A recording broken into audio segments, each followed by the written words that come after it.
at that moment in my life, I was very broken because that was my best friend. Like, when I say my best friend, I still haven't found anybody that is that can ever be her, right? And she was just this supportive person for me. And so when I lost that support, I didn't feel like I had a place in this world anymore. I felt very lost. I felt like my purpose, I didn't have one anymore. And so I found myself one night in my apartment in Indianapolis, Indiana. I was in a 1-bedroom apartment on the floor after jumping out of the bed and like anxiousness and anxiety. And I was ready to take my life. And I was just like, God, I just started praying and I was like, I need something.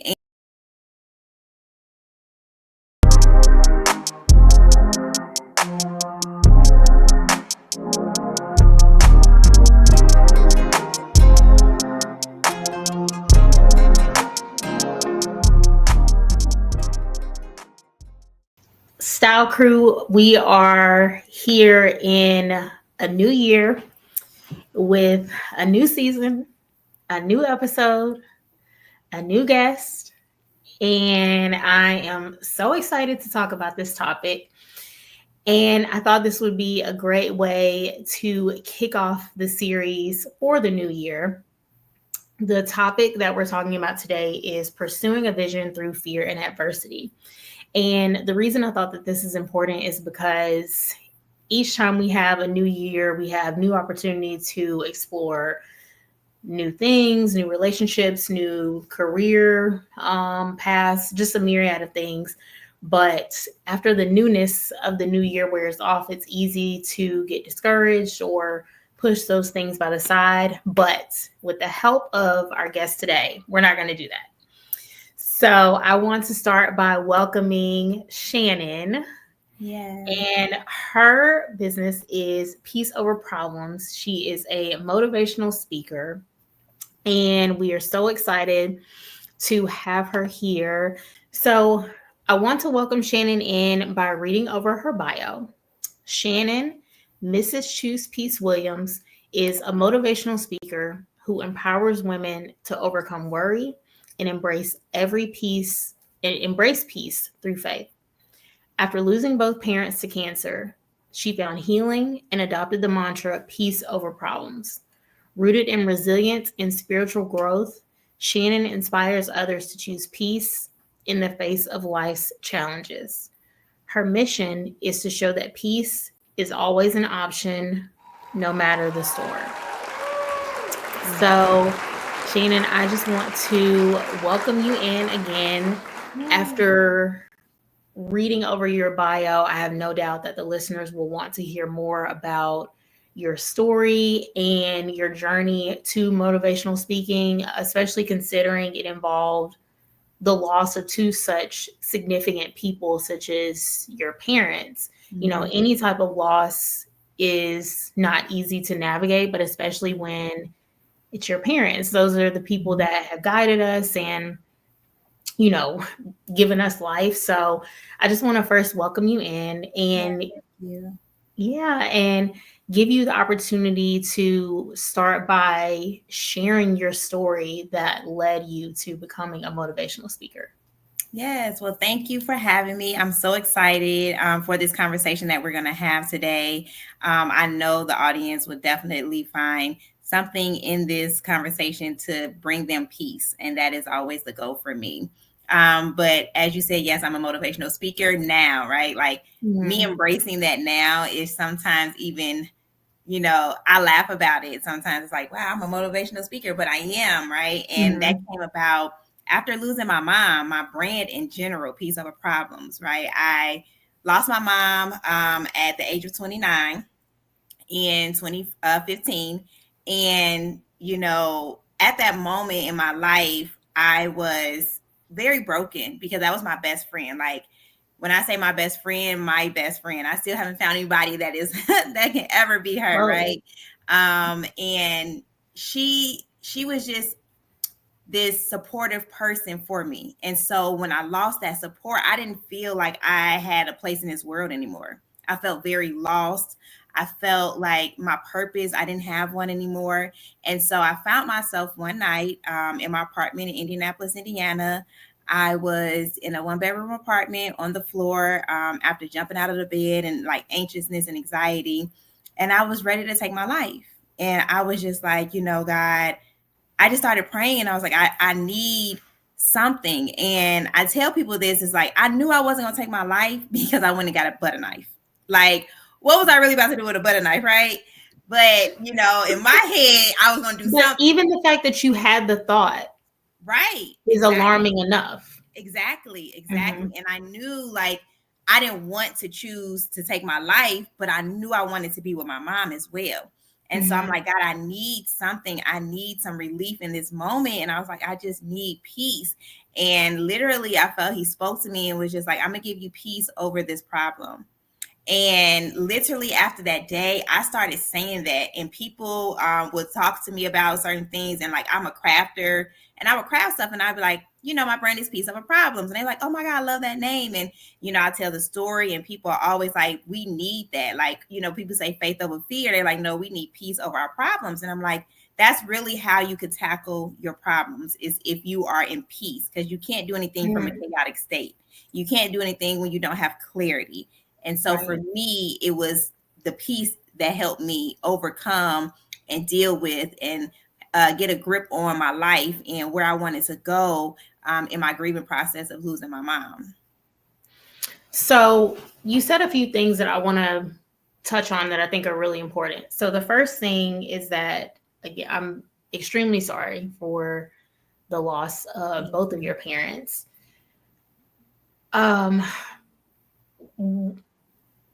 From what I've heard through conversations from people that have contemplated and or attempted suicide,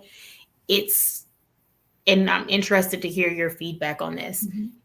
What I have heard from them is that,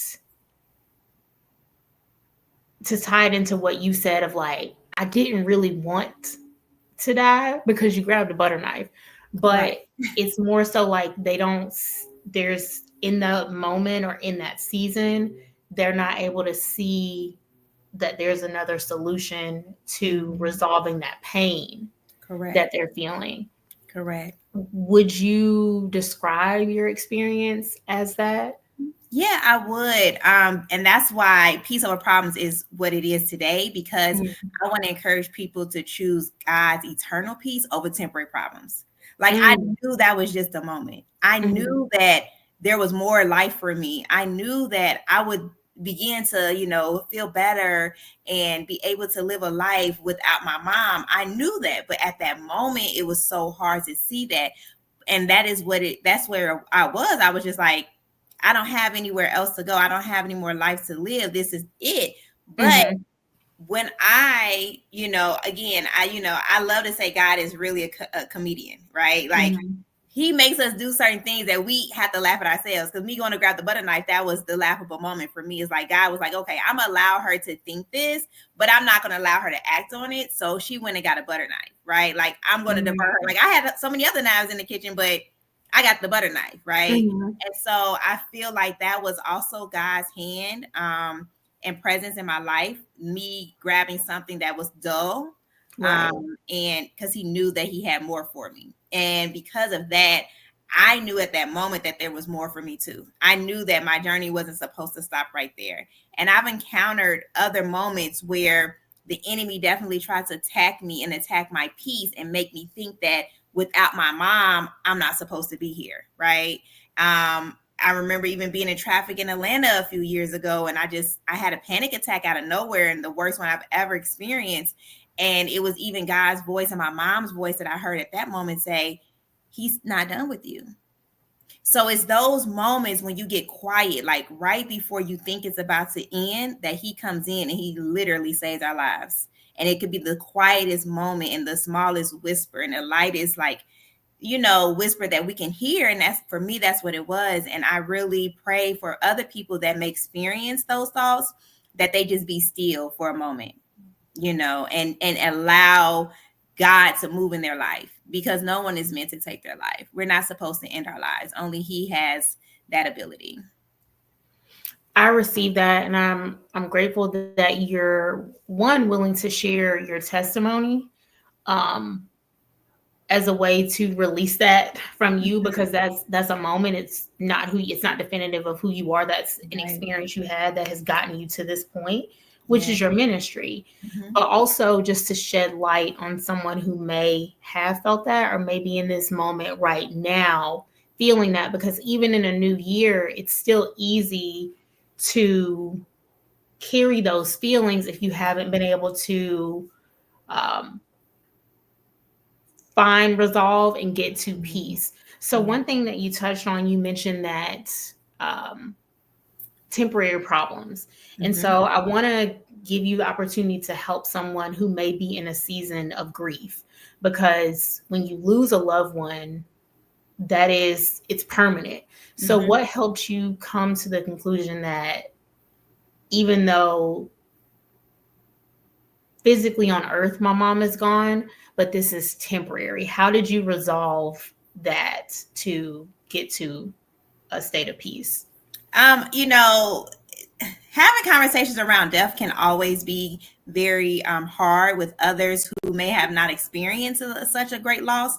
Mm-hmm. And so I find myself being able to have those conversations and tell people that my mom's passing was for my purpose, right? And me knowing that now, and knowing that, her life wasn't to see me through my purpose, but just to set me up for my purpose. I would always encourage somebody to know that sometimes we see chaos and tragic things happen in our lives and we're like, why me? But it's like, what is this for? Right? Like, I experienced this for more or for greater, and I have to now seek that. And that is what I began to do. Is like, okay, my mom passed before I had children, before I'm married. And I just knew she would be in all those moments of my life. And if she's not there in those moments of my life, what else, how do I fill that void, right? And so for me, it's giving back, it's being of service to others. That's how I fill my void. So I had to find what brought me joy again, and that's always being the giver that I am, the person who's like to serve others. And so I will always encourage somebody, find what brings you joy again, because that is the long term, that is the eternal part of it. Chaos is temporary, tragedy is temporary, grief Mm-hmm. is even temporary, levels of grief. We talk about grief and we only talk about it on a surface level of losing someone, but we have to talk about losing a job or losing a home, grieving friendships and things like that, because some people struggle even in those moments. But I like to tell them that's also temporary. If you lose a friend, they weren't meant to be in your life. They probably weren't. They probably would have do something down the line that you would not have been able to handle, and God had to remove them. If you lost a job, it's probably because it was going to keep you away from your family, or you weren't going to be able to grow and truly walk into purpose. And those are the things that we have to accept, is that when we lose things, it's meant for something better in our life to come along. And even though I have to sit with losing two parents, I know that their loss was for greater purpose for my life. And I also say this, I came in this world alone. I'm going to die alone. My mom was not with me when she gave birth to me for sure, but I'm I'm just a one person. I wasn't like I said, she wasn't meant to be here to see me in purpose, but she was able to set me up for my purpose. Whoo, girl, Tony Robbins and Brene Brown better move out the way, because Shannon is Listen, coming through. okay.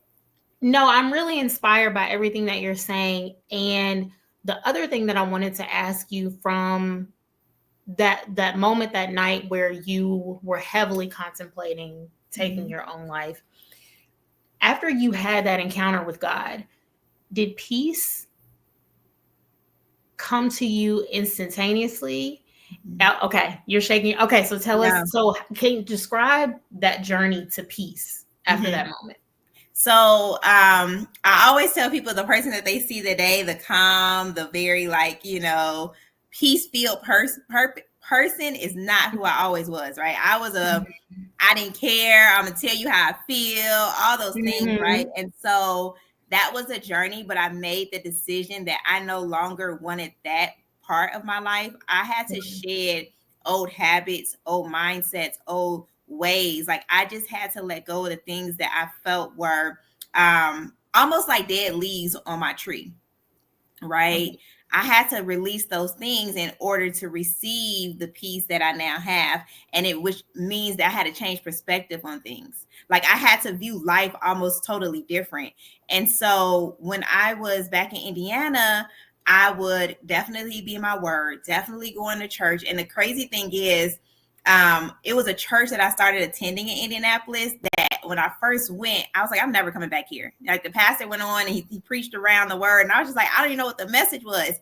But somehow God brought me back to that church. And I know he brought me back to that church because he knew I was going to come to this point in my life where I wanted to take my life. And I needed to see that there was more, because the pastor talks about how his father committed suicide. And every time he shared that story, it was heavy. And I resonated with it so much. And it made me say, and he'll talk about it like, that's a long-term solution. That's a permanent solution. And every time he would talk about that, I'm like, it is. And I'm so happy that I did not make that decision. So it made me consciously think about it every single time. Like, Shannon, you have to have peace, because if you don't have the peace, you could go back to that state and you can make that permanent decision that you know you don't want to make and God doesn't want you to make. So again, I had to shed parts of me. I had to let go of my old ways, old thinking, and bring in and receive and welcome new thoughts, new ways, and remind myself constantly that I was made for more. This is not the end of my story. I was 30 at that point, 30, 31. Mm-hmm. And I was just like, I still want to be a mom and a wife. Like, mm-hmm. And I know God wants that for me too. So I have to keep going. Walk us through what that process was like of reconditioning your mind. Positive words, speaking to myself, not allowing what others thought about me to define who I was as a person at that time. Because as I was on a journey of revelation for myself and finding more peace, my family and friends still saw me as the old Shannon. So where I would enter and maybe into a confrontation or a conversation that was like a fire conversation, I would go back and forth toe to toe with somebody. I now was like, okay, like just knowing that everything is not meant to fight, you know, because God fights my battles. I don't have to argue with you. I don't have to do anything but agree to disagree. So the process for me was making sure I had, and I wasn't good on boundaries. So I can't say my boundaries were very strong because they weren't. But I had a wall that was up that allowed me to block out the negativity that kept trying to come back into my life. And so I was able to feed my spirit with positive words, positive affirmation, positive scriptures, and just around the word in general, because there was moments, and the only person I can really say saw my journey, and I love her to death, is my sister-in-law. And she will always remind me, she's like, I remember where you were. I'm so proud of you, because I was like, and once, and she's like, I see how you just block things out now. And I said, and I do, because if it messes with my peace, if it compromises in any way, I really don't want to entertain it. So I want to add, what is peace? How do you define peace for yourself? What does that mean for you? So now, and by the way, y'all, we haven't gotten to any of our questions. I know. We've only done one. This is we're flowing. I know. Now I look at the word peace differently. In the last year, I've come to find the word peace. So okay, my middle name is Olivia. It's a name. Thank you. It's a name. You don't be around here be Olivia Popin, do you? Right, and that was the first time I embraced my middle name, because I did not like it. I'm like, really? No, nobody. Yes, I did not want to be called. My family was the only people that could call me Olivia. Or they would call me or Olivia. Like they would all have their own. It's such a beautiful name. Yeah, and I'm named after my great grandmother, and I was just like, do not call me Olivia. Nobody, right? And I was running from it. And then a year ago, like I felt like God was like, she really doesn't believe that peace over problems is what she's supposed to be doing. She really doesn't believe that peace is what I need her to share in this world. She really doesn't believe that. So one day I randomly was looking up like baby names, and I'm like, why am I looking up baby names? I'm not pregnant. I'm not even in a relationship, right? Like, why am I doing this? And it said the top two or the top baby names was Olivia. And then I was like, oh wow. Then I kept reading, and it said that Olivia in Latin meant peace. I fell out my chair. Right. I was the same. I was like, wait, hold on.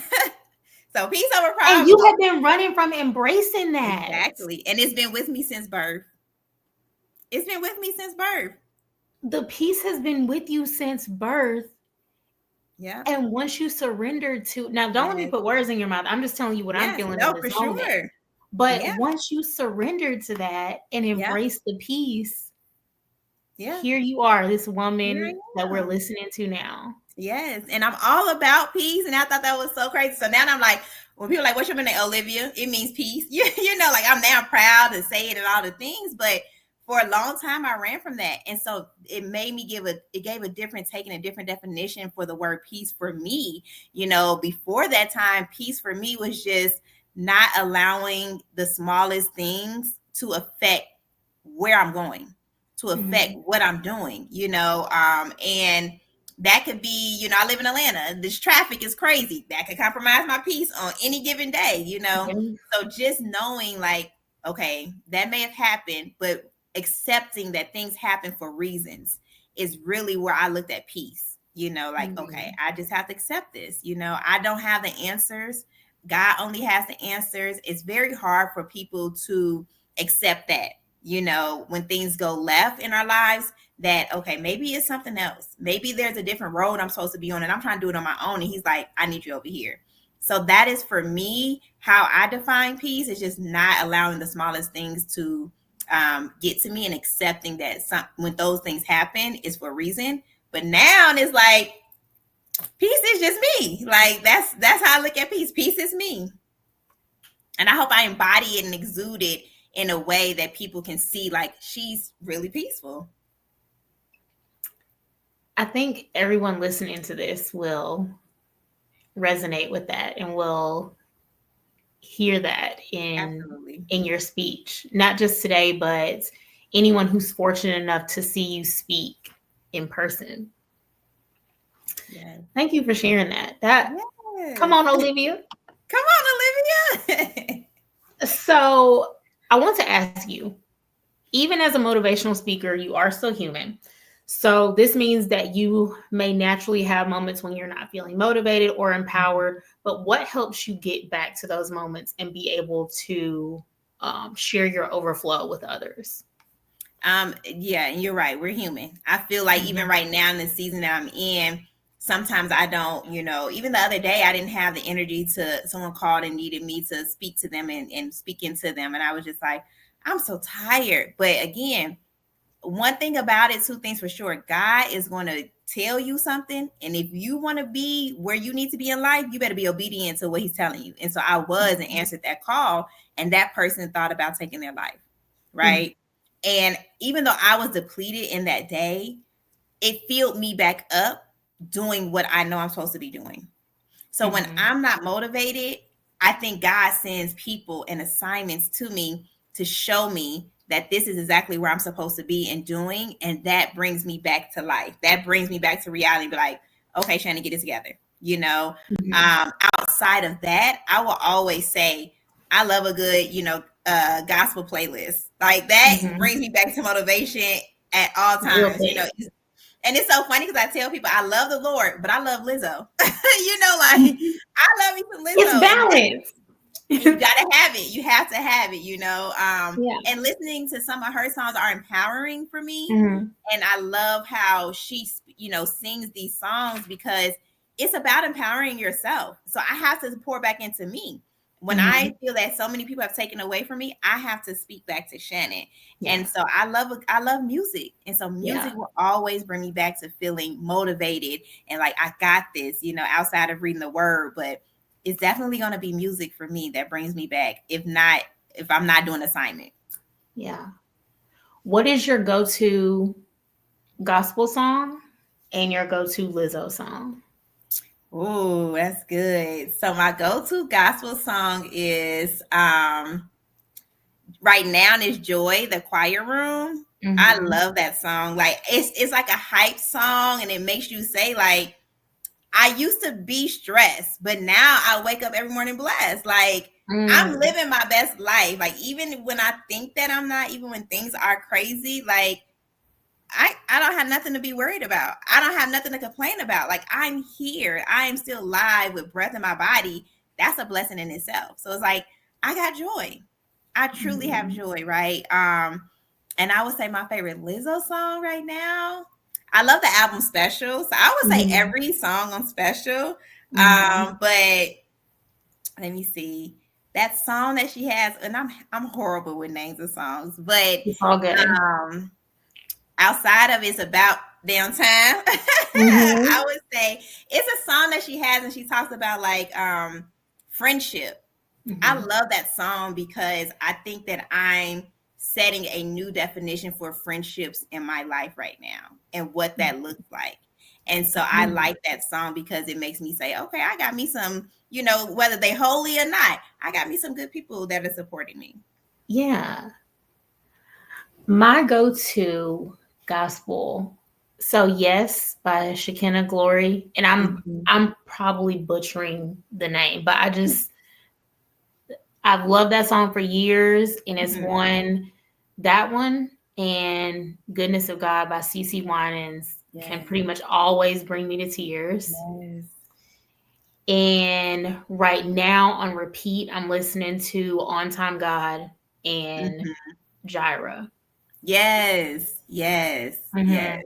But yeah, like Yes by Shekinah Glory Ministry, just like, yeah, it just like a And place if of, you want to take me down, I would say Tasha Cobbs and Naomi Rain, he's in the room. yes. Cause that right there is like, that's it right there. That sums it all up for me. Yeah. Hmm. Mm. Yeah. Yeah. But I would tell people all the time the song around peace for me, and I would Hmm. encourage people to listen to is I Choose Hmm. by Doe. Okay. I love that All song.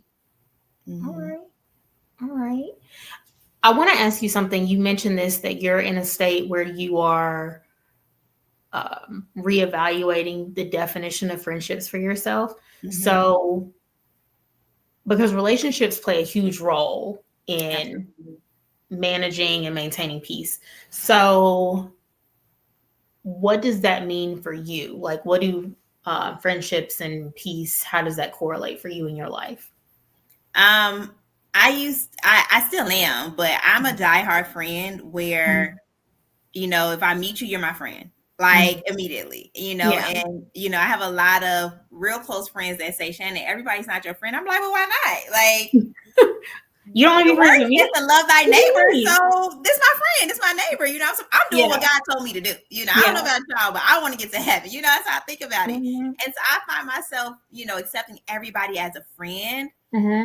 and I'm learning now that everybody views friendships differently, even Yes. love differently. Because when we talk about love, it's just not about, a male and a female or intimacy or like, marriage.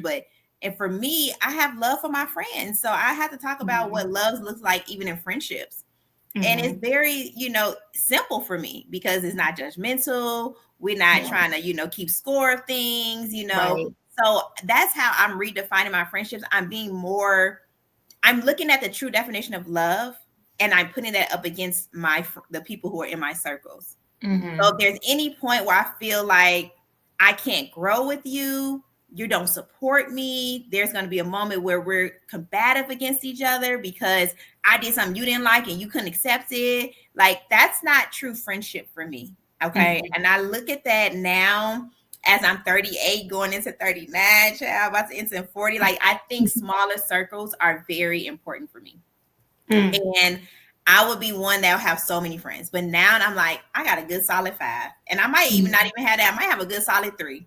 Hmm. And I don't, I want to remove the word friend, but I'm redefining the word friend. And Hmm.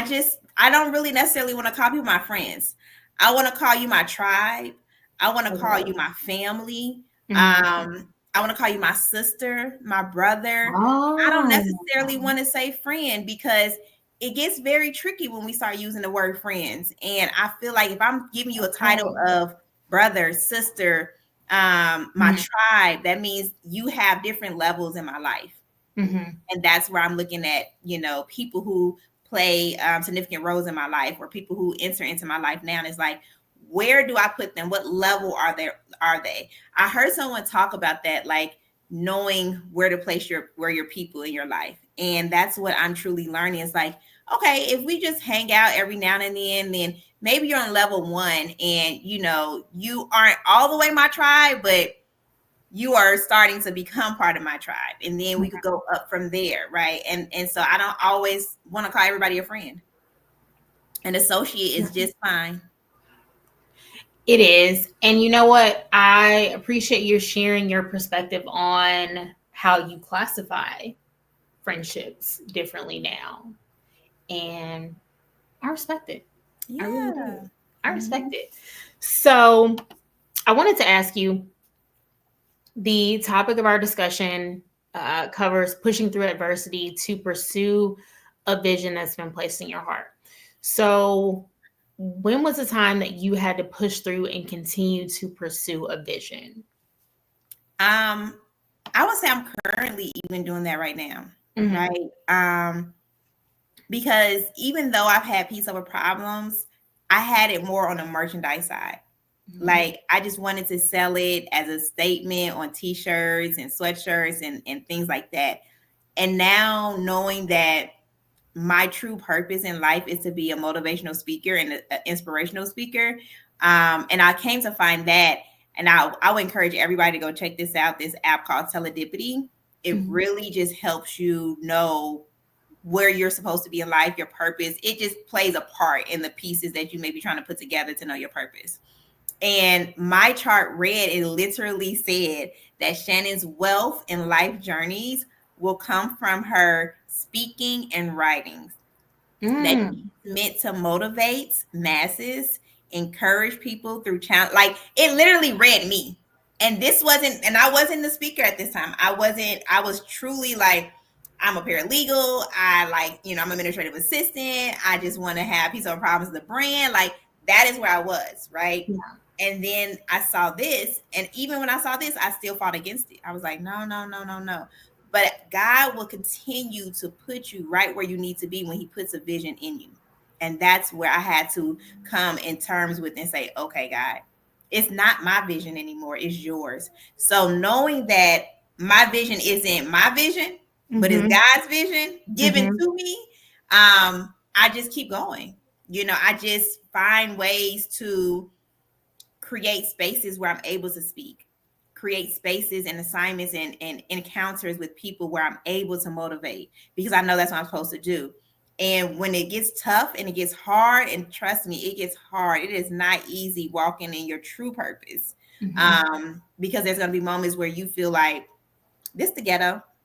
Like, God, this is not where you want me to be. Are you sure you got the right person? Like, is it supposed to be for me? And so I find myself sometimes saying that, like, are we still on the same page here? Because I'm not seeing it. And it's hard. I just have to remind myself, it's not my will.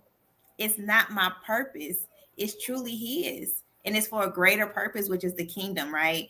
And for other people to come behind me and feel encouraged and motivated and inspired when they are down on their luck, right? So I push through knowing that it's not about me. It's not about Shannon. So when I get down on myself, it's like, girl, it's not about you though. So if you stop now, what's the people 10 years gonna, do? Because when you think about it, think about things that okay, let's take Michael Jackson, for instance. My nephew, who is 9 years old, loves Michael Jackson. He wasn't born with Michael Jackson. Michael Jackson was dead and gone when my nephew was born. Yeah. He only knows him because of the works that he put out. Yeah. So if I stop now, I will not have works that I could put out for somebody to come behind me in 10 years and hear my speech, or a book that I wrote, or anything like that. Whatever I may have that leaves a blueprint in this earth. So I can't stop. I gotta keep going because it's not about me. So how did you arrive at that point of selflessness in pursuing your vision? So you said it earlier, I surrendered. And I'm a person that I see other people who tell me what God wants to tell me, because sometimes I can't hear him. And I found myself in a group of women that all spoke to me about, you need to be a speaker. You need to do this. And I was just like, y'all, stop trying to tell me I need to be a speaker. Because if I have to be honest, that was my biggest fear. Public speaking was my biggest fear. I wanted to be an Really? attorney. I wanted to be an attorney, but I said I wanted to be a entertainment attorney because I wanted to be more on the document size, or I didn't want to be in a courtroom. I was too afraid to fight for people in a courtroom in front of a judge because I'm like, I'm gonna stumble over my words. I speak too fast. I was told at a early age I was dyslexic. I might be sitting Really? there reading and mess up. Like that was so frightening for me to speak in front of people.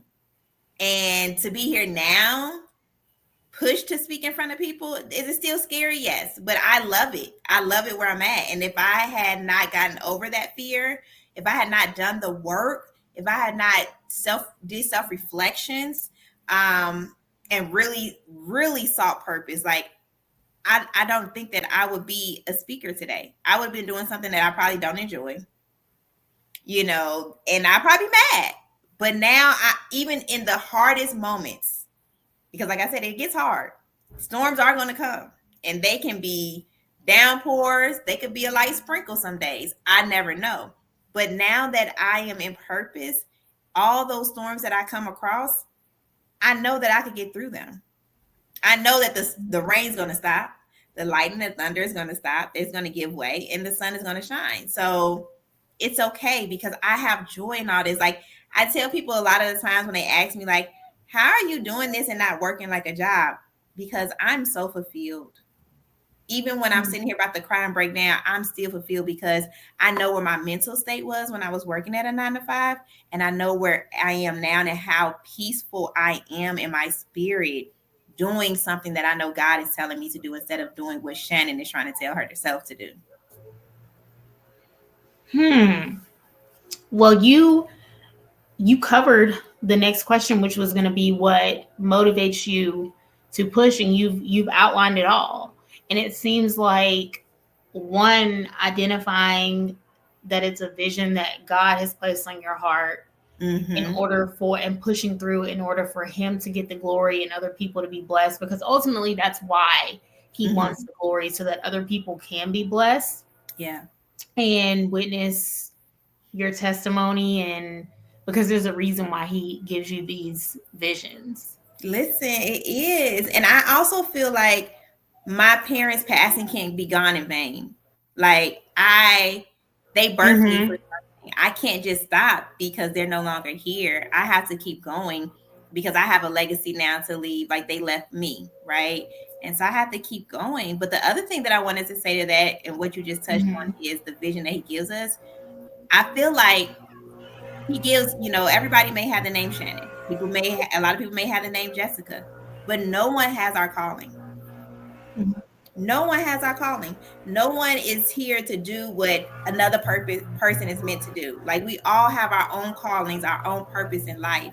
Okay, Yeah, I'm sorry. so I wanted to pick it back up on just talking about how you were really inspiring us, describing how you're able to stay motivated through those human moments, and just sharing with us that there may be another Shannon, but her purpose isn't your purpose. And can you elaborate more on that for the listeners? Yeah. So like I said, maybe a million people with your name in this world, and maybe it may only be one person with your name, and maybe no one has your name, and that's even more special, right? But no one has your calling. So even if someone comes along years from now and has your name, they still never had your calling. And so when I tell people that, I want that to resonate in their spirit, to know that you're set apart.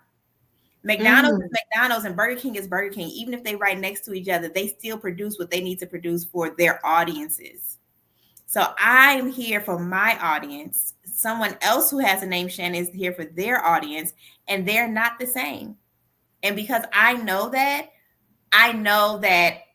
I'm doing what I'm supposed to be doing, what he's telling me to do, not based off of somebody else, not based off of the internet, not based off of my own emotions. Like Yeah. my calling is my calling. No one can take it. No one can alter it. I can mess it up on my journey when I'm thinking, oh, I want to do it my way, but Mhm. God's still gonna bring it back to me. And to take it a step further and do it for the culture, McDonald's is McDonald's and McDowell's is McDowell's. Yeah, yeah. So, Come on, come to you America. know, we had to take it I there. love it. Yes. So, I wanted to also ask you, I know you've had times that you've been able to push through, but just like you've had those times where you've pushed through and you've been able to do that, you've also had times, like many of us, I'm sure, where you considered quitting or you did quit. Can you tell us about that and what the result was of quitting? And the reason I say that is because there are times, to tie it into your story, what you were speaking about your previous um, job, vocation, however you want to describe it, where you had to leave that situation because you understood it wasn't serving you and you needed to pursue this vision. So I want to give you the opportunity to expand on that. Yeah, I mean, you just took it right from me because that is truly a time where I quit my job. You Mm-hmm. know, it's sometimes we don't understand, like I said before, we don't understand why certain things are happening in our lives Mm-hmm. until later on in life or some time passes by, right? So, funny story about me coming to Atlanta and how it Mm-hmm. ties into my purpose. I never wanted to come to Atlanta. Like, Really? this was literally like this was the one place that I was like, Lord, you can move me anywhere in the world, but do not move me to Atlanta, Georgia. I do not want to come. Okay. So you were describing leaving your last position. Yes. Um, so yeah, I did not, Atlanta was not the option ever Yes. in life, right? And I said, and the crazy thing is I started working for UPS when I was in Indianapolis. Okay. And again, this journey I think is just set up like in for a story because when my mom passed, I was in Gary, Indiana. My Mm-hmm. brother and his family lived in Indianapolis, Indiana, which was like 2 hours away. Okay. And my sister had just had a baby, the baby boy, the only boy. They have all girls, one boy, the baby boy. Uh-huh. And well, he's not the baby because they had twins after, but Oh. but he's the only boy, right?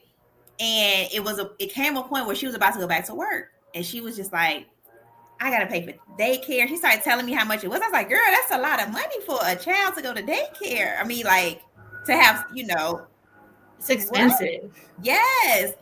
And at the time, I was still looking to move out of Mm-hmm. state. Like I was trying to get to North Carolina because that's where majority of my friends are. That's where I went to school. And I'm like, I'm getting to North Carolina. And my sister said, but what if you, because my brother really was like, you need to move here. I'm like, absolutely not. And she was like, but what if I was like, you could pay me to watch him. She was like, but what if you really did do that? And I was just like, wait, hold on. So and she tricked me, but I say no, God really set it up that way. So I ended up moving to Indianapolis to Okay. be their in-home nanny for my nephew. The story, so you moved in with your sister and you were taking care of Yes, your nephew. I was, and then I started working at UPS. Mm-hmm. Thankfully through my aunt because I literally moved to Indianapolis with no job. My dad was like, "You moving with no job?" I'm like, "Hey, they need me. They gonna pay me because they paid me to take care of my nephews." I was like, "Well, I can make it Yeah. off of that, but I need a job." Right. And so my aunt Yeah. was like, "I know somebody at UPS." I'm like, "Okay, great." And so I get into UPS in the HR department because I was like, "I'm not lifting nobody boxes," like, because I knew that's what they did. I'm like, "Do y'all Yeah. see me as a UPS?" No, not at all. So they was like, well, you could get in the office. I was like, oh, okay, because again, I did not know. Of course, I knew obviously it's a corporation, but I didn't know the ins and outs, right? So I Right. didn't even think about an office being in Indianapolis. So I got into the HR office as administrative assistant, Mm-hmm. and my manager, she saw a lot of potential in me. And, she knew that I went to school for law and criminal justice and everything. And so she's like, what do you want to do? And I was like, you know what? I never thought about that. Because again, there was that was a point where I was very just lost. Like I did not Mm-hmm. know what I wanted to do anymore. And, I was like, well, my background is in law. And, I would love to work for the legal department in UPS. And she was like, okay. So again, when you speak things into the universe, God hears you, and He's Mhm. like, "All right, let's work it. Let's do what we Mhm. got to do." And that's how I felt. Like He heard me say that, and He literally worked my plan for me. Because I then got a position in our business development office, and now I'm full time. And I'm like, okay, good. But once I got there, they asked me the same thing, like, "What do you want to do?" And I was like, "Well, I Mhm. want to be in the legal department." It's like, "Well, we don't really have attorneys, locally there in the corporate." And I'm like, "Okay." And they're like, "Well, that's in Atlanta." And I was like, "Oh no, just cancel me. I don't want to go no more. I don't want to do it." I literally was like, I don't want to go to Atlanta. Can we find another way? So I was trying to be like an investigator for UPS, go into like that department. I was trying to do everything but go to Atlanta. And so then Mm. a position became available. And the crazy thing is, because they knew I wanted to do that, my manager knew of an attorney that was coming to town and said, "We want you, he's coming to town, da da da." Mhm. Came to town, two attorneys. I met with them, had lunch with them. They asked me all the things that I wanted to do. I told them too. And I was like, "I just don't want to come to Atlanta though." And they're like, "Well, that's where our legal department is." And I'm like, "Okay." Literally the following week, maybe 2 weeks Uh-huh. after they left, because it was like June when they came. So I would say comfortably like August, maybe. Okay. He calls me and is like, "There's a administrative assistant position for him." And I was like, "I already applied for it because I had." And they were Mhm. like, "Okay." They pulled me right away. Literally, they said, "You need to be down here in like 2 weeks out. You need to be here in like 2 weeks." Uh-huh. I was like, "Hold on, wait. I don't have no place." I did not, I no, like I was still fighting it. And I literally prayed. I said, "God, you already knew." I told him, "God, I'm not moving to Atlanta unless unless my job moves me there, or I am in a relationship." Girl, and I had both. Mhm. I had Not you had both. I had both. I had the relationship and the opportunity with my job to move to Atlanta.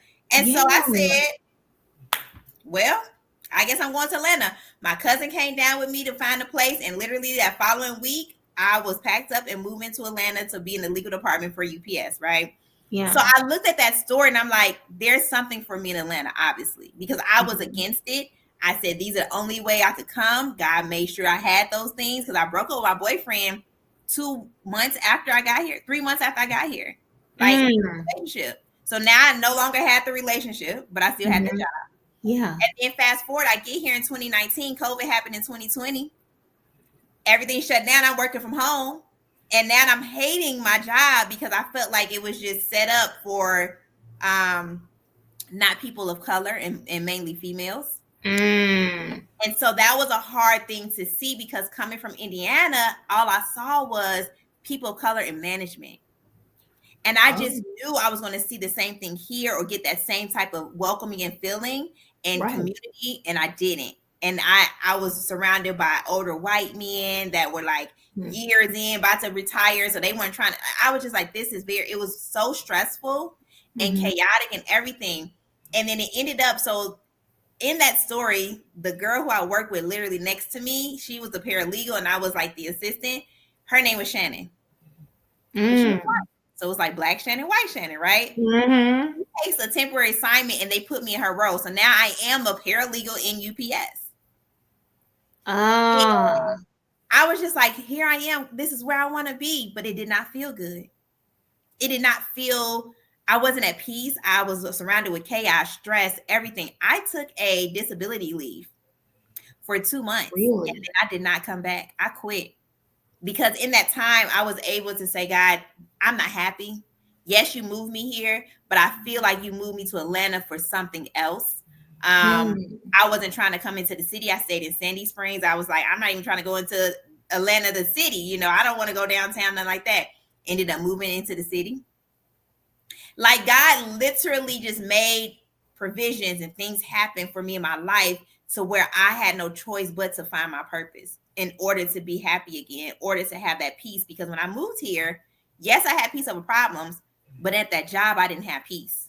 My mental was so just compromised, and I was just felt like in a chaotic state. And I was finding myself kind of spiraling into, I don't want to say depressive moments, but just moments where I didn't have peace and I wasn't happy. And I said, God, you brought me here. You made a way for me to get here. At this time that everybody was shut down because of COVID, I started crafting again. I started producing my product and everything. And I'm like, okay, is this what you want me to do, God? Like, is this where I'm supposed to be? And then I started networking and I saw the opportunities for me in Atlanta. And I said, this is where I'm supposed to be. Girl, I changed my license. I became a a Georgian or whatever you want to call it. Like, Oh, you I were was serious. yeah, I was serious, and I had never changed my address from my home address. Even when I went to college, even when I was in Indianapolis, I never changed my ID. It always stayed the same. So for 35 years, my ID, my address, everything about Shannon was in my parents' house. And then I said, God, I see something here and I see what you're doing. I still don't know all what the story is and how it's going to end, but I'm just going to follow what you're telling me to do. And I got connected with people. And the person who really helped me realize that I needed to quit my job was my friend who's a spiritual strategist. She made me visualize. I never knew how to sit in silence, meditate. I would fall asleep. Like meditating would be like, okay, it's time to go to sleep. And she was able to help guide me through visions that I was having but didn't really understand them, but also help me dream bigger. Like, but what do you want? And I was just like, or where do you see yourself? And clear as day, I had a vision where I was on stage speaking. I could tell you the color suit that I have on. I could tell you that my husband was in the audience, like all these things. And she's like, talk to her. And then from there on, that's when it just started to be planted in me. But I had to quit my job. I knew I just couldn't be there anymore. So where most people are like, I don't want to quit a job because of financial situations, I would encourage you to quit. And I know most people like, don't quit without something else. No, God is a provider. He will provide. And Pastor talks about this a lot. He doesn't give you what you need in the beginning of the journey. He gives it to you on the way. But he's waiting for you. If you don't take that first step, then you will never know what's on the other side of your fears and your scariness and things that you're afraid. Like when I saw what was on the other side of me being afraid, I can never go back. And I tell people this, even right now in my financial situation, I don't want to go back to a 9 to 5. I remember where I was, and I know he doesn't want me there, but I also know that there is something else on this side, and I cannot compromise what I've already experienced. Yeah. So quit your job. So what I kept hearing as you were speaking that I couldn't quite articulate and find the words for, but identifying the purpose in your quitting. Not just quitting because you're uncomfortable, because that's going to be, we're going to have that at every stage of life. Yes. But you found and you identified the purpose in your quitting, and it tied into you pursuing the vision that you have now. Yes, because again, when we talk about our visions and how storms will come, my vision definitely became blurred. Because again, I didn't as motivational speaking. I quit my job and I was like, I'm standing 10 toes down on my crafting, on my brand, getting my merch out there and everything, signed up for a program, and all that didn't happen. Like it just seemed it wasn't aligning. It felt harder than I thought it should. It wasn't truly just coming together. And I was just like, okay, this isn't working. But I didn't stop. I pivoted and I said, okay, if this isn't it, then what is it? But then I got back in his presence and I said, well, you got to show me because I truly don't know. And that's when he brought the resources and the people and the community that I needed to show me that speaking. And that one question that I always would tell people to ask themselves, like I have a niece right now trying to figure out her purpose, is ask at least 5 people that are truly the closest to you. What do they see that you do well on a day-to-day basis? And like, how do they view you? I asked my friends and family that, and a lot of them said, like, you are so encouraging. I was just like, okay. You love to talk. I said, okay. So when I put all these things together and knowing what I wanted in life, I said, okay, I think I know what it is, you know. And then when God showed it to me clear as day, I said, that has to be it because I love to talk. I'm on the phone, or what do you feel you do every single day that you may not even think of? Like, so for me, it was talking to friends, telling them like, you got this, girl, you know, it's okay. And in their marriage, which was crazy because I'm not married. And I'm like, girl, it's okay. You know, you guys gonna work it out. And it's like, I could get paid to encourage and talk to somebody. Like, stop playing. So yeah. Mm. So the journey is not easy, and it doesn't happen as soon as you quit. It doesn't happen as soon as you take that leap of faith. But if you know he gave you something, you cannot stop knowing that that vision, once blurred, will be clear again. And you Mhm. will find exactly where you're supposed to be, and it's just going to work out and be a beautiful story. So, the next thing that I wanted to ask you is, based on your experience personally, as well as now being in the space of being a motivational speaker, why have you found that people lean more towards abandoning the vision than seeing it through? Mm. Man, it's something that you said in that question that said that is exactly why. You said seeing it through. A lot of people Mm. because they can't see See. fully what it is going to be.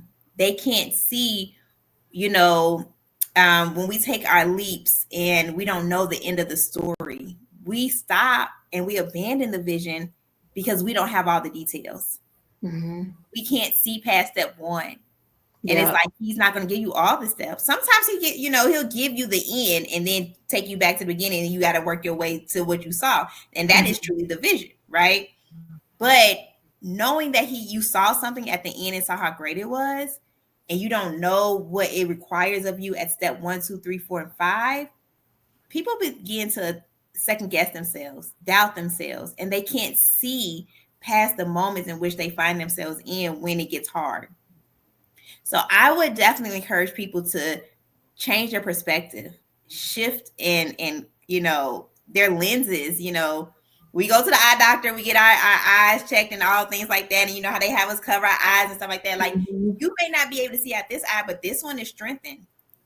So Woo! yeah, listen, you may not be able to see the whole thing, but he's going to strengthen you. You got to keep going, Mm-hmm. because once you remove, you'll see 2020. So it's like when that distraction is removed, 2020. When those people leave your life, 2020. Mm.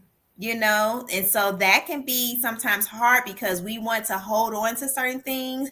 We want it to play out a certain way. We want to take people with us, and sometimes we have to remove and strip down and just, hey, God, I can't see ahead, but I know you've already gone ahead.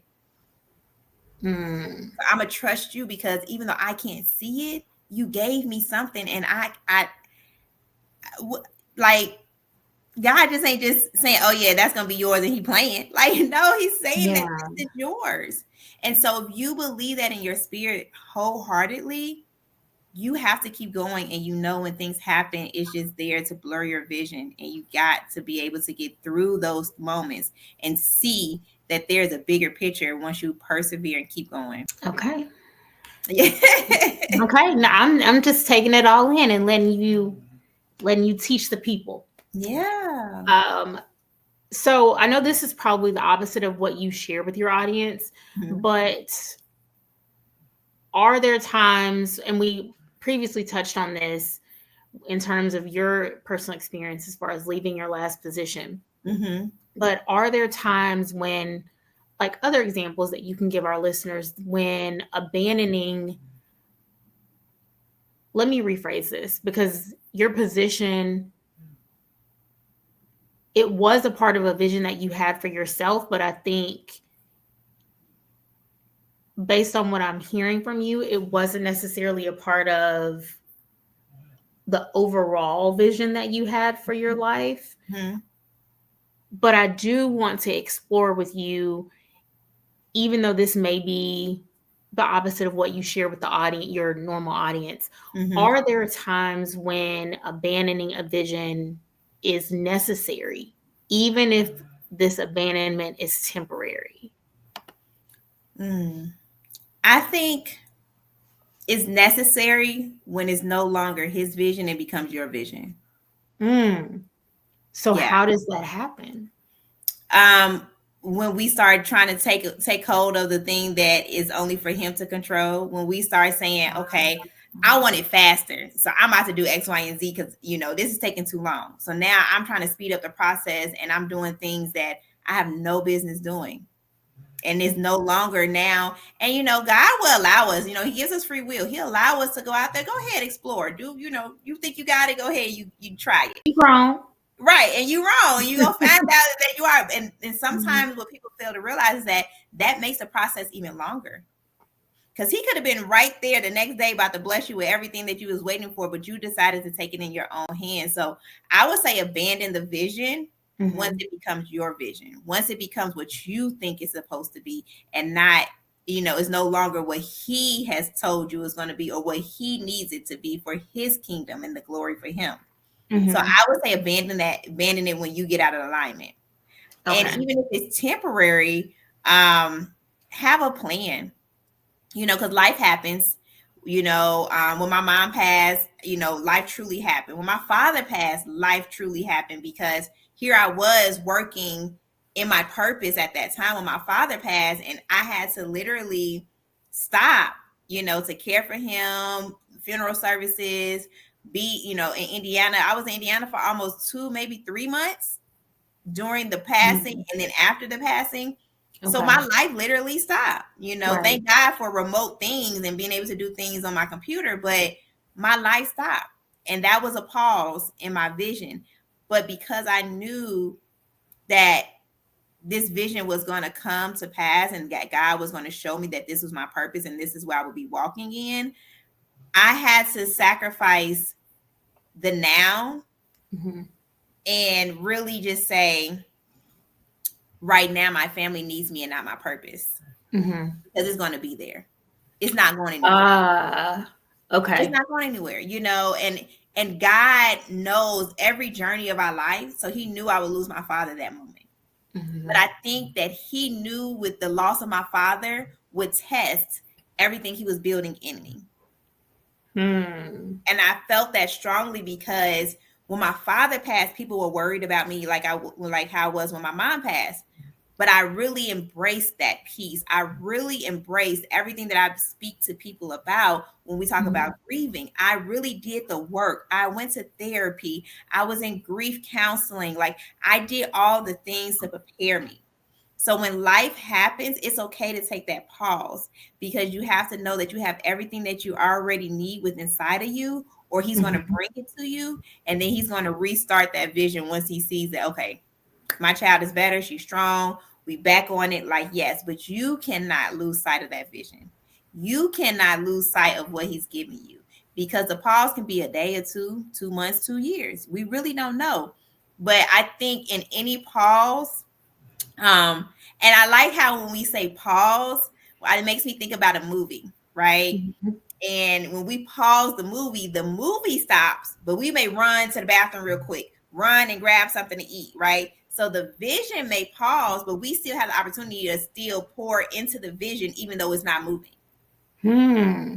right? We still have the opportunity to go over here and take this course real quick, or go over here and go to therapy, or run out here and sign up for, funding or whatever it may be, because the vision may have paused. We still have the ability to keep doing something around it. And then we can hit, play again, because now we ready. Hmm. I love that analogy. Mm-hmm. Yeah. I do. I really like that analogy. Yeah. And so, how would you help our listeners distinguish between when you need to completely abandon a vision or pause it? And I know you touched on this a little bit when you talked about when the vision becomes more of ours instead of God's. Mm-hmm. And maybe that's something you want to expand on, or if there's Mm-hmm. anything else that you would describe for them, for our listeners to know. I would say when your spirit is uneasy. Mm. Because why would God give us something and we have to struggle through it or not have happiness and joy in it, right? Mhm. Again, life is going to happen, and sometimes people don't even accept the fact that God is a God that corrects us. So sometimes he will be angered at us. Sometimes we do get reprimanded for the things that we do, and that is okay, because we have to think about like Job in the Bible, when he lost everything and God allowed the devil to test him. Like, God allowed that to happen because he knew who he was.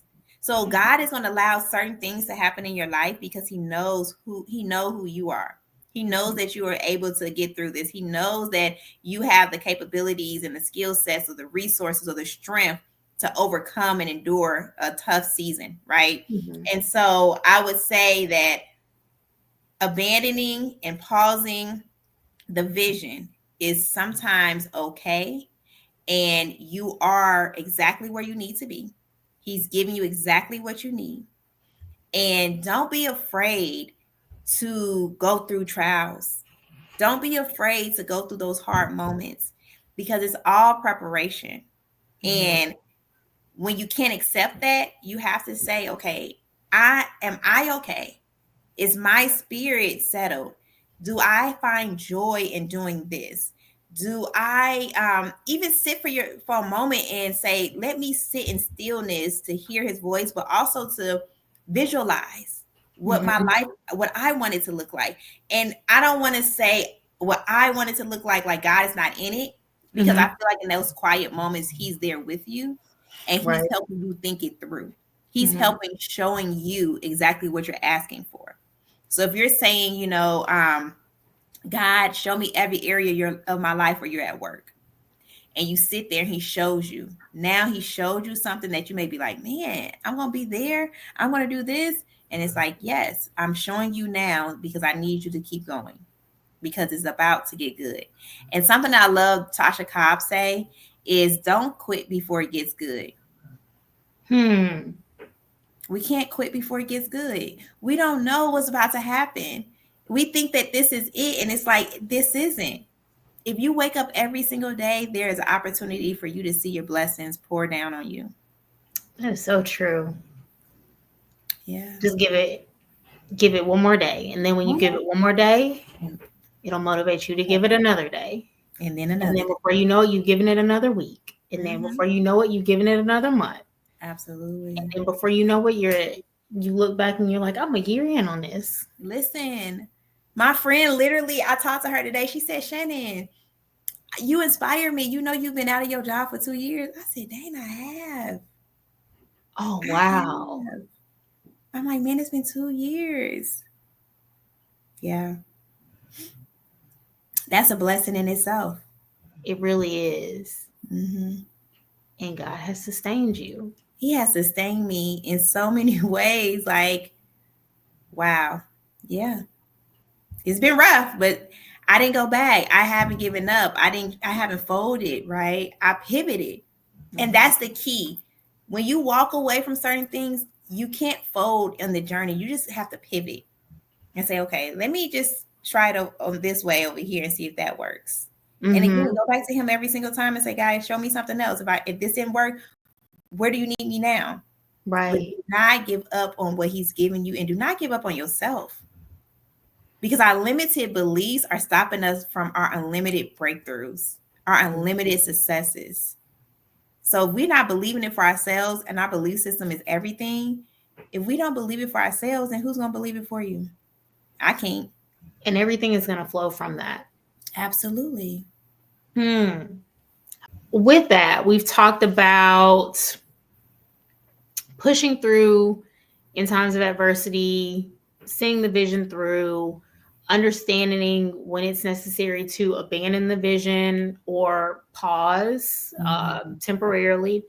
What are some tangible things that the listeners can do to stay the course of pursuing their vision or visions? Mhm. Mhm.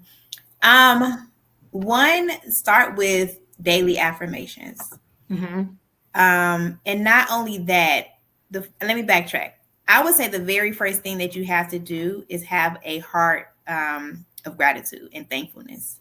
I Mm-hmm. had a friend, and I didn't realize this, that, again, we do things, and sometimes we have to know that other people are seeing us too.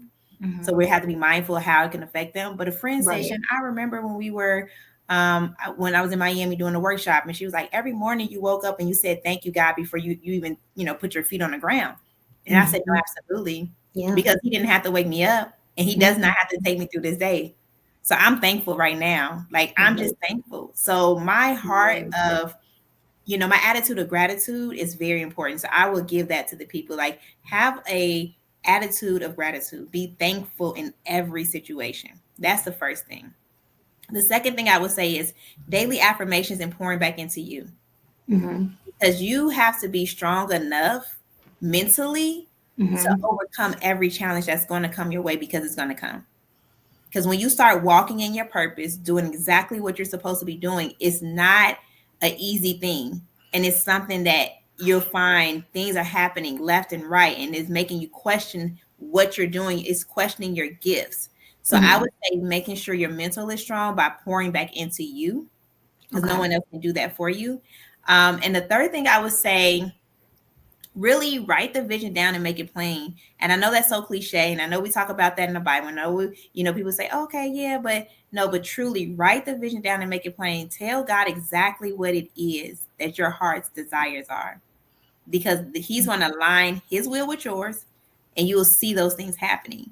And you'll look back and be like, oh my God, I did that. And then you did that for me, So I would tell people those three things will help you stay the course when it gets hard. It will help you when your vision is blurred to push through. I think that's helped me a lot. And the last thing that I feel can help someone is just meditating, sitting in silence, having moments where you can find clarity, because peace does not come from chaos. Peace does not come from chaos. So you have to sit still sometimes. Rest, which was the hardest thing for me to understand how to get it and what it looked like, is important and it's key. I was never a napper. And I'd be like, how do people nap in the middle of the day? Like, that's crazy to me. But now I'm like, when I rest, I find so much clarity. So I would tell the people to make sure you are resting, pouring into yourself, having an attitude of gratitude, because, you got this. So I want to repeat those steps for everyone. So you said number one, starting with an attitude of gratitude. Number two, pouring into yourself. Self-affirmations. And so, you know what? Actually, let's pause there. What are some ways that listeners can pour into themselves in addition to the affirmations? Because you spoke about rest as well. Yes, and rest is an asset. Yes, for sure. And I would love to send you something to share with your audience as well, that that'll help them, like activities that they could do to build self-esteem. Going on solo dates. I know people are like, well, even if you're married, even if you're in a relationship, it doesn't matter. It's necessary. It's necessary, because I think a lot of times we view ourselves and we think about how other people view us. And when you take the opportunity to go sit somewhere amongst strangers in a place that may be unfamiliar or familiar to you, sometimes you don't want to do that because you're like, are they looking at me? Are they thinking this? Are they thinking that? And it's like, no, that's where you have to throw those things out the window and believe in yourself. Yep. I would say solo dates, activities that you enjoy, not activities that like social media, like scrolling on social media. That's not activity. That's not activity, because that can feed negativity back into you. And you have to be mindful of that. So when I say activity, maybe go walk in nature, go to the movies and see a positive movie, not a horror maybe. I love horror, so I can't, but I would say maybe not see a horror movie, but going and joining a class of something that you like to do. Like for me, I'm a dancer. And I remember when I was here and I was in my transition, I was taking dance classes. That helped me, right? I would just say find activities that you can do that you enjoy. Maybe it may be knitting. I know people like to do that. It may be crossword puzzles or, coloring. Whatever it is, you have to have something that you can say, when I take a pause, I'm going to do this, which allows you to rest, but also pour back into me and help me build my strength back up, because I may be feeling weak at this moment, or I may be feeling worthless, and I hate to say it like that, but I may feel like I'm not enough. And Mm-hmm. so let me go find something that makes me smile. So then my energy and my spirit feels that smile, feels the positivity, feels me being renewed. And then I'm strengthened to keep going. Okay. All of those are really great suggestions, honestly, especially the solo dates. I love that.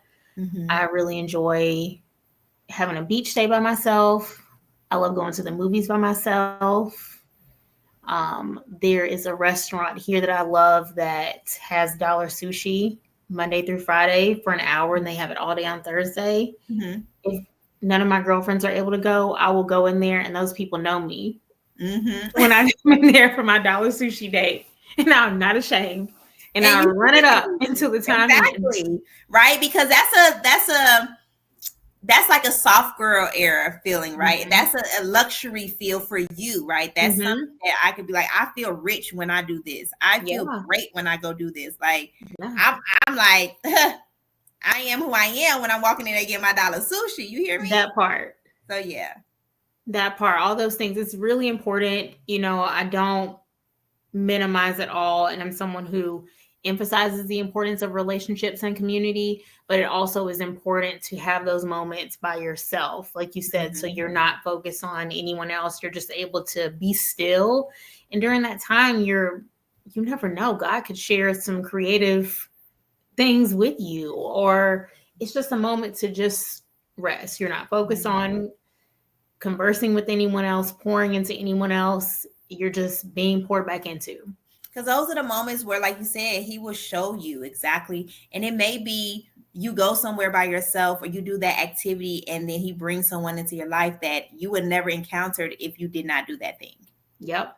So we have to be mindful of those things, like sometimes doing for ourselves, sometimes taking pauses, sometimes,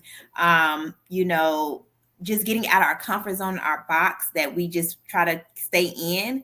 That's Mm-hmm. when the things are going to come that you need, that you're seeking. Like you're like, oh, I Yes. need this. And it's like, but if you take that step outside that box, boom.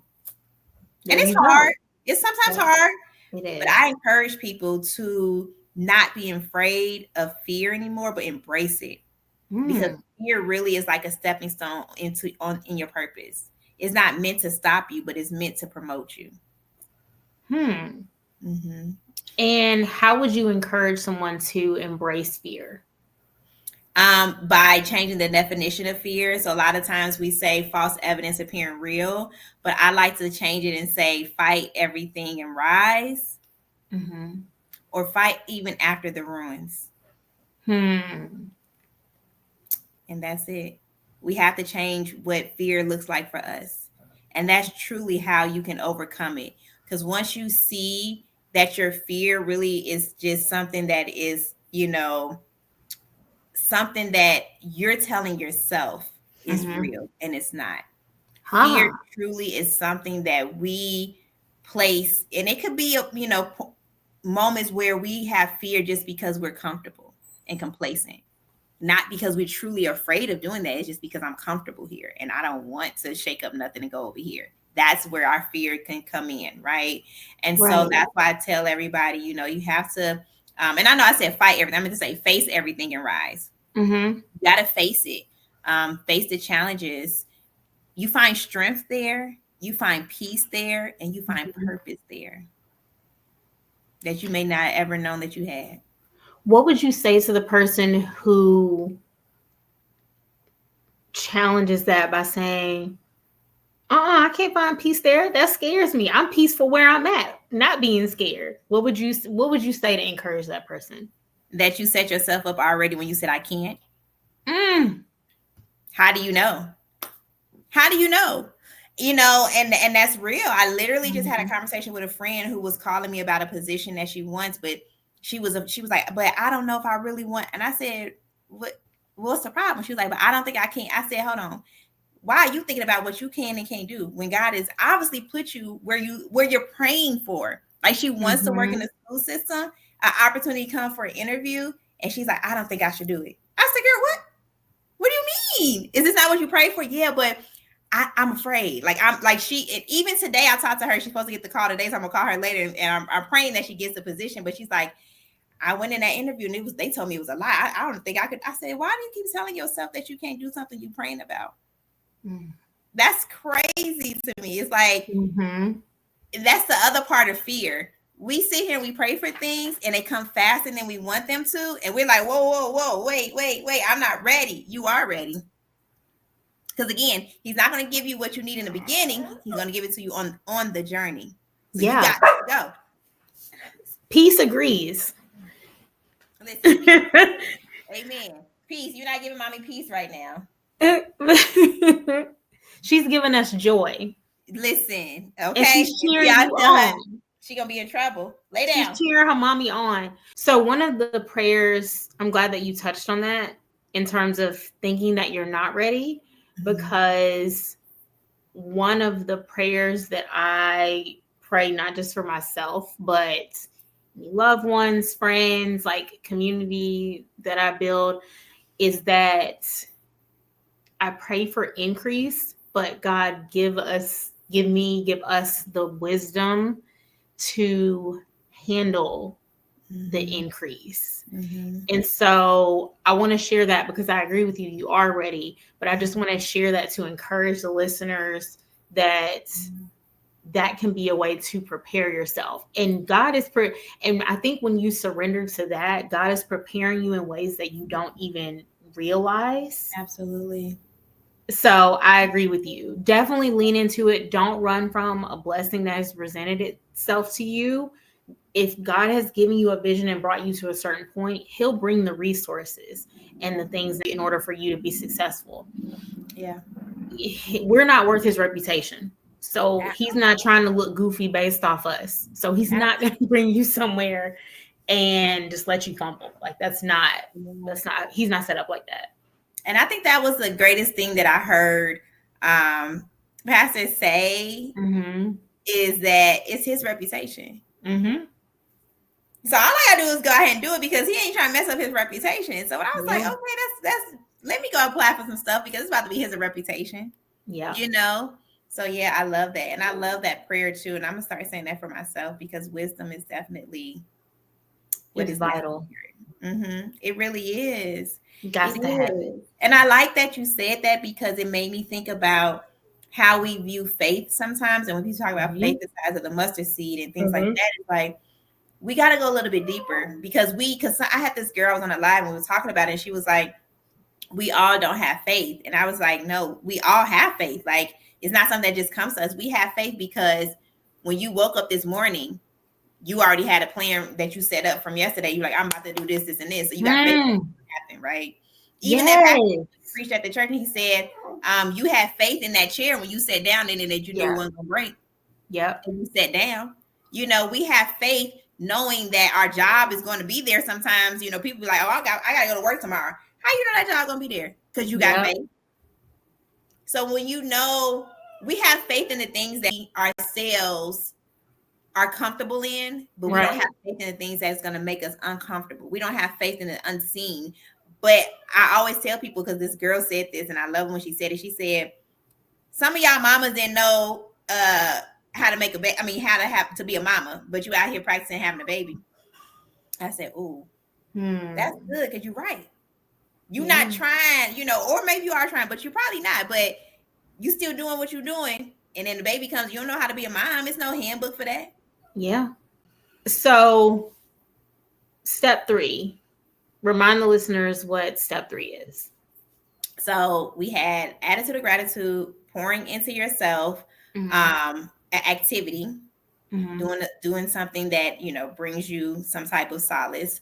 And then 4 was rest. Yes. Okay. I like it. Well, you've broken it down for the listeners. So now we're at the end of our conversation. And one thing that will continue in season 2 is that I always like to close out by asking my guests one style related question, because we are here for style and conversation.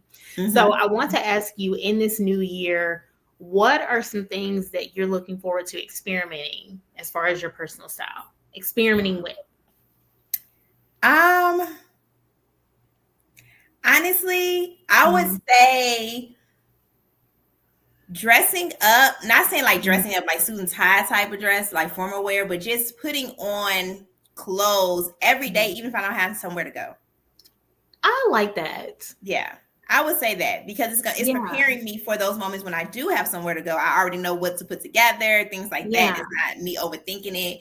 As well as I feel like I have so many clothes that I don't wear because I'm Yeah. so comfortable in my sweats and things like that that I'm buying things for occasions, but it's like, but I Mm-hmm. can wear that right now too, and it's gonna make me feel good and feel like I'm already there. You know what? I really like that. I really like that. That's very motivating, Yeah, because we especially in can. like in this remote digital And space. I was just I like that. Yeah, exactly I really because like it's that. I easy think to that's a throw on good. some like a t-shirt and some jeans or some sweats or leggings, Mm-hmm. that be a thing. And it's like, but wait, or me, I wear my brand pretty much all day and every day. So Mm-hmm. even learning how to know that even if people don't see Peace Over Problem as me wearing it, they still know who Shannon is. And I feel Yes, like that's gonna come when I show up in all ways. So putting on the clothes that I already have and embracing those clothes. I love that. I'm glad that you shared that with us. And so with that, you talked about wearing your brand. Yes. So I want to give you the opportunity to tell the listeners where they can find you, all the platforms that they can keep up with you. If there are any upcoming projects that you want to highlight and share with us, now is your time to shine. Yes. So, one, I love this conversation. I learned even a lot about myself in this conversation and the journey that I'm still on, right? But I would love for people to stay connected with me because I am about to do a lot of great things this year. And you can connect with me on all social media platforms, Peace Over Problems Co. So, Peace Over Problems CO on Instagram, YouTube, Facebook group. Join my group. I know I'm dropping some things in there this year that is going to, help people and motivate them on their daily journeys. And then, email info@peaceoverproblems.co if you want to book me for any speaking engagement, any organizations, schools, come and speaking to students or faculty because I have a presentation around mental health in the workplace because I think that's very important to talk about. So if you want to connect to me, any of those platforms, I am here for you. Oh, and peaceoverproblems.co for any merchandise. Stand up so everyone can see you because the way yes, because it's covering your sweatshirt and I want everyone to be able to see it. So let the people know. And we have them in different colors, your style, whatever. T-shirts, we have sweatshirts, we have hoodies. And I do plan to drop more merch this year, more sets, and getting ready for the fall. I mean, for the spring. I love that. Yeah. Well, I just want to thank you so much for your willingness to come on and share not just your talents, but your personal story, which ties in so much to your testimony and your bravery to have shared all the things with us that you did. And I'm excited to see everything that you do in Yes. 2025 and beyond that, and just how your brand continues to grow, and that the listeners will be blessed by this message and be ready to go forward and continue pursuing their vision. Yes. And I want to share and say also, I can't not leave and not give you your flowers. Oftentimes, people, we want to spotlight the guests, but what you're doing is so great. And I, charge you to keep going and don't stop. You're having conversations that are necessary. And the way you even have the conversations around style, I like that because it's a confidence builder. I love Thank it. you. I love what you're doing in the community right now with your podcast. It's amazing. Thank you. I really appreciate hearing that. It means a lot. Um, I'm I started a vision that really was as small as a mustard seed. And then God was like, okay, you took this step.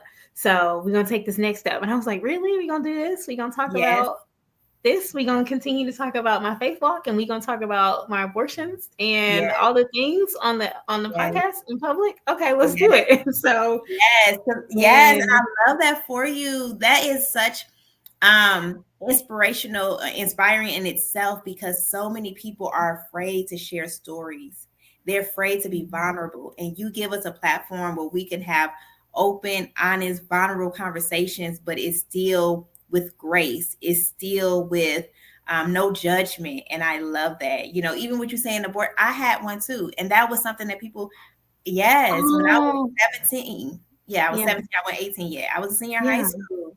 And so even to hear you say that is just like, it's amazing, because that carried with me up until maybe 3 years ago, where I just didn't feel like I was worthy enough to be a mom, because I was holding on that traumatic experience. So I mm-hmm. love you sharing that, because people need to hear those things. People need to know that you're no less than who God called you to be because of that moment. And it's 100%. okay. Like, you could still be the president, you could still be whatever you want to be, even with that minor. And that goes back to us talking about when we're not in his presence and the vision isn't ours anymore. Like, at that moment, we weren't focusing and working how he wanted us to. Mm-hmm. That does not 100%. mean that makes us less than a person because we had that one moment in time. He still loves us. He does. And, I heard something in church. It was at the top of this year. One of the ministers said that, as humans, I'm paraphrasing, but like as human beings, we qualify people based off accolades or what they've done or haven't done, just whatever. But one thing she said is that those are the things that actually draws you closer to Yes. God. Yes. And it took me, that was a separation for me for a while. And I felt so unworthy and so ashamed, and even questioned, like, okay, God, are you going to bless me to be Yeah. able to be a mother? And, sharing it more, and then hearing from other women, I Mhm. just opening up that space for Yeah. people, and even not just women, but anyone, like someone who may have struggled with addiction, or like a colorful past, like whatever that looks like for anybody. Like, God don't love you any less. Like, God calls the unqualified, Listen. and that's who Jesus would have kicked it with. Yeah. Absolutely. And they said he was crazy for doing that. Mm-hmm. So yes. So yes. And that's why I'm so happy to see the conversations that you continuously have on your Mm-hmm. podcast. They're necessary. They're necessary. They're necessary. Like, Yeah. don't ever question that. Like, should I have this conversation? Yep. If you And have to I have a appreciate conversation. also what you said as far as my brand and my vision with style, because that is important to me. And that's what I always say, is that I focus on helping women enhance and or build their confidence through discovering their personal style. I don't believe in tearing anyone down or coming into your closet like Kanye West and just ripping everything out. Like, that's just not, it's not that serious. Right? Yeah. It's Yeah. not that serious. And that's also not how you allow someone to exhale and feel comfortable being in their own skin and just enhancing what they already have. Yeah. So I appreciate that. That's very helpful for me to hear that Yeah. from someone else. So I receive it. I appreciate it. I appreciate you. Yeah. And I just can't wait to see um, people reach out to you about this, one of many episodes that you will do. Yes, yes, because you gotta bring me back. Oh, yes. Yes. I You're going to have be here, there. Yes. listen. So yes, thank you so much for having me. I appreciate you. And with that, Style Crew, we are out for the first episode, not just of 2025, but of the second season of Style and Conversation. So make sure you're back next Thursday, because we have some more exciting episodes, some more exciting guests coming, and I cannot wait for you all to be blessed and be engaged with us this season. And with that, we're out.